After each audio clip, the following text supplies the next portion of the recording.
Welcome to Manny's TV Talk, where we will talk about all of our favorite reality TV shows and news surrounding them.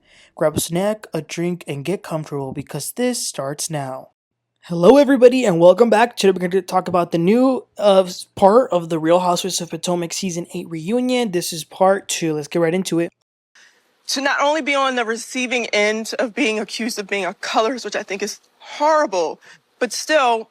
So I will apologize for hurting you because that's not what I wanted to do. Okay, guys, there is so much to talk about this part. They gave us a lot.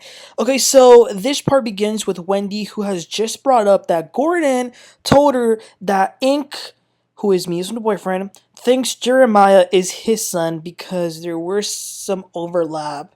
But Mia says that he is definitely Gordon's kid because she had IUI. Karen then jumps in and suggests that they move on because kids are off limits and these kids are gonna see this. But it looks like Mia didn't really care. Like, she was just talking about it. But yeah, they move on from that. They do ask if this is the rapper who Karen said she knew Mia was dating, and Karen says yes, and she's been knowing for a while. Andy brings up that at the finale, everything seemed okay with Mia and Gordon. So it was, is this similar to Robyn hiding stuff? But Mia says that it is not because she actually brought up her almost getting a divorce on the show. So it wasn't a secret that they were having problems in their marriage. So Gizelle's messy eyes jumps in and she says that Gordon looked very angry at that final scene. She asks if Mia left him because he has no money. And Mia says no. In fact, Iyke has nothing to do with her leaving Gordon. She says that this is a personality thing, not money. She says he wakes her up in the middle of the 4 a.m. or withdraws all her money from her account. She says she is now providing for him financially as well. They question her on the comments that she made about having an inheritance. She says that 3 of her grandparents died at the same time, so she got some cash, but she pretty much lost it because when she got married to Gordon, he was basically bankrupt, so that's what it was spent on. She is getting sued for some apartments, but they're working on that. She said that it's something that Gordon did. Andy asks Wendy and Candiace if they saw any signs that Gordon was going to, leave her or whatever because he does spend time with their husbands. And then Candiace and Wendy just looked at each other and started laughing, which is kind of messed up. I mean, y'all were getting mad at Gizelle for laughing last week. If y'all thought that was a problem, then y'all should think this is a problem too. Like, let's be consistent here. But because these women, all of these women can get it, okay? All 8 of them they're problematic. But Mia says that every single person here reached out to her after the announcement of the separation except Wendy and Candiace. Wendy says, "Oh, well, you threw a drink at me." My first thought was, but Wendy, you tried to make up with Mia at the pickleball event, or did everybody get amnesia? But Wendy does say that there was a lot of bad stuff that Gordon was feeding to them, so she could have said it, but she didn't, so Mia does appreciate that. But in lighter news, Mia is very happy with Iyke, and she says Iyke's favorite of the group is actually Wendy, and Wendy was so excited. She also says that she is now living across the country. Listen, Mia is a mess, but I want to see every part of this storyline next season. Then they take a little 5-minute break. They come back. The segment that they talk about is Gizelle. So we see her season package, this quote-unquote relationship with Jason, Grace leaving, and unfortunately her father passing.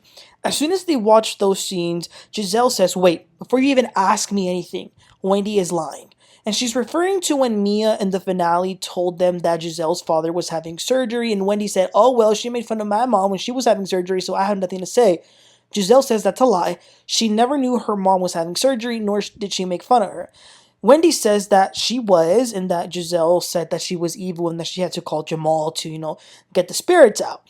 Andy then, he gets in the middle to kind of try and get them to understand each other's point of view, but I still stand on how I stood when this actually happened. How dare you compare a plastic surgery to a brain cancer tumor surgery? What is wrong with you? But nevertheless, Gizelle takes the floor to talk about her father. She says that when the show first came around, he was the only one who told her to do it. Everyone else said no. He was her everything. Her dad was her world. She then turns and grabs Karen's hand and says, "I was there when he took his last breath." And she holds Karen's hand because Karen has experienced the exact same thing. And I love that this moment of unity between them happened. She says that she got the best dad in the world and it's been tough. And here's what I've been saying also. I think that Candiace has done a lot of things, don't get me wrong. But what I can say for certain is that Candiace Dillard Bassett has a good heart. She is crying when Gizelle is speaking about her father passing, and I think she has a really big, compassionate heart. Andy says that Gizelle doesn't show much emotion, but she did a lot this season with her dad and then with her daughter leaving to college. The twins have also decided on where they want to go to school now, she says, and then Andy says that they are all great moms. And speaking of which, then Andy asks Karen if she regrets that she didn't really say anything when Wendy and Candiace were making faces and sort of giggling when Gizelle was talking about her daughter leaving to Florida. Karen says that she can't control anyone and everyone makes faces anyway. And Gizelle says, don't do that, Karen. Then Candiace says that she regrets that Gizelle would weaponize her kids against her. Gizelle says that she has never done that.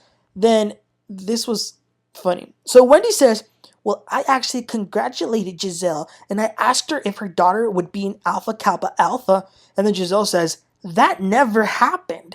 Wendy says, yes, it did when we were in Austin.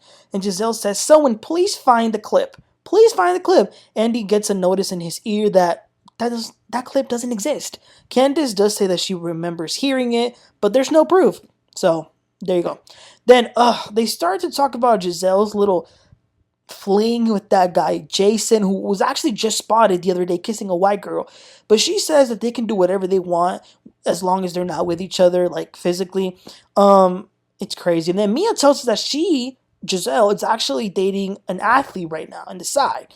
Gizelle, have some self-respect for yourself. What is going on? This is so unbecoming of a first lady. Okay, moving on. It's time for Candiace's package. So we take a look at her season, which included her music tour, a mammogram scare, wanting to get pregnant, and getting sued by Michael, and of course her fallout with Robyn. It was a hard season for Candiace for sure. So she says that, thank God she is okay. Her breast, as far as what they found, there's nothing concerning, so that's great. Her career is going good. They do ask her something that we all wanted to know. Y'all remember that she kind of shaded Drew Sidora, which feels like happened years ago, but it was this season. Well, she says that, listen, she is used to doing business a certain type of way, and Drew is just different, so she left it at that. And listen, I don't blame you, Candiace, because Drew Sidora is a liar.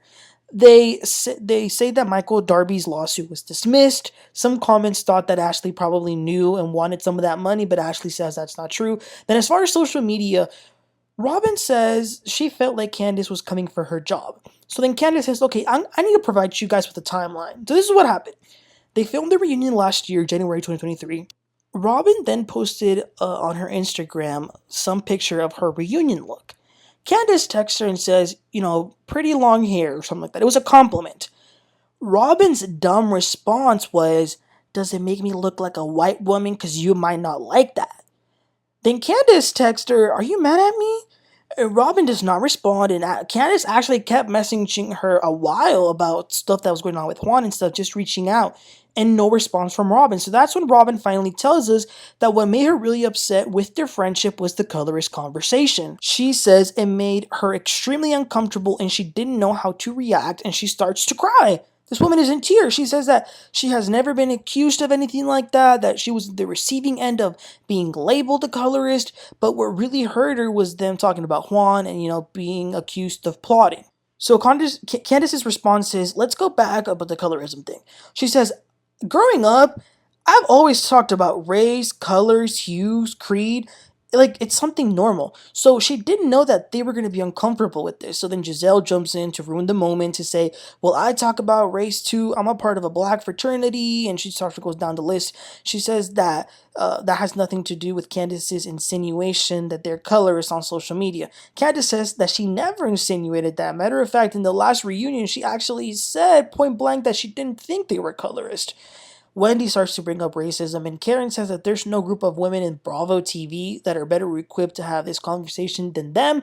Wendy says that's absolutely not true because you have to have the range to talk about it, and people here do not have the range.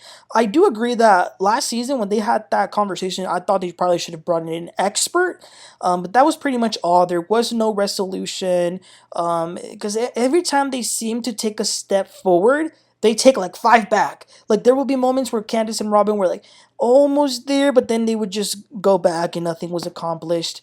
I did love how Nneka was trying to somehow be the mediator. She was asking so many questions and saying all these comments, trying to fix things.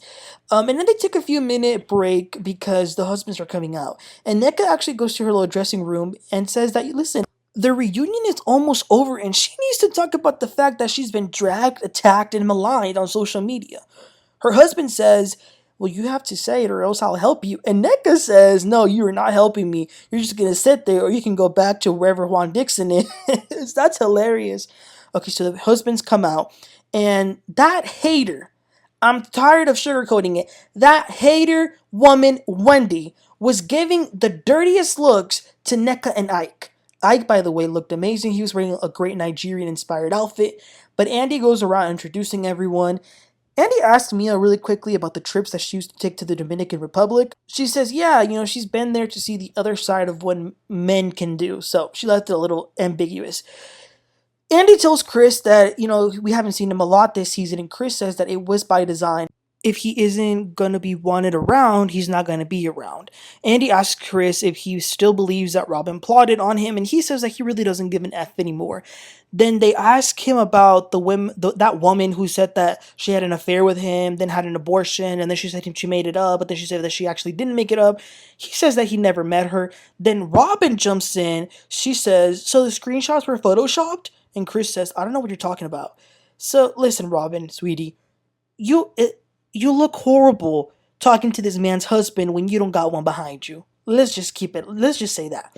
But anyway, some people were wondering online if Candiace had paid the woman off so she could say that she was lying. Candiace says, no, that's not true.